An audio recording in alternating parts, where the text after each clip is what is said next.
Hi, I've got a tutorial for you guys today. I've been using up my scraps. I have a scrap bucket, and whenever I make a journal or a project, I put the extra scraps in there, and I've been collecting strips of paper, and I wasn't sure what I was going to do with them, and I decided to make paper ruffles. I like to make these for my journals anyway, and I thought it would be a good idea to make a bunch ahead of time, so I thought I'd show you. It only take a minute or two how I make these and then sew them, and of course you can trim off the extra bits if you want. This size I would use like on a tag, or like if you have a journaling card or something like that. I would add a little embellishment like that if it's that small. This is the size here, so about your hand, of a full 12-inch strip. So it's really simple. I'm hoping I'm in frame. Okay.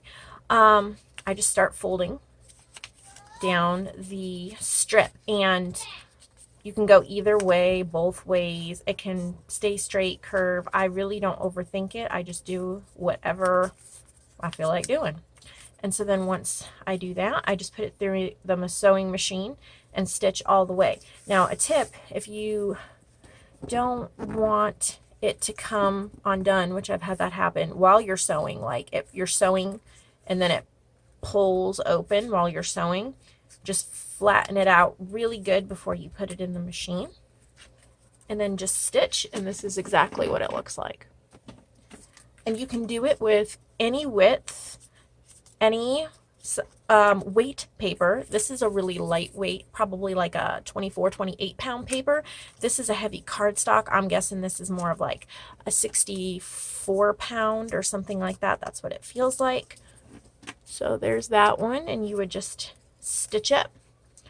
Also like little thin strips as well. You can bend them all the same directions, different directions. Anyway, so that's how I make my paper ruffles. And I have a whole bunch of them here. And this one is just plain white, and so I was thinking of using, spraying it with some distress ink or distressing the edges. But since I used green thread on it, I could leave it like that. I also did a vellum one.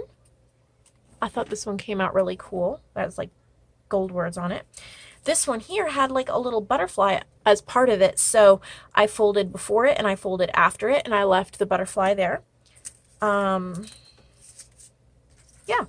so that's it. I'm not going to make this video any longer than it needs to be, but I hope that gives you guys a great tip for using up your scraps and making paper ruffles to embellish your pages and your bits of ephemera and journaling cards and things like that.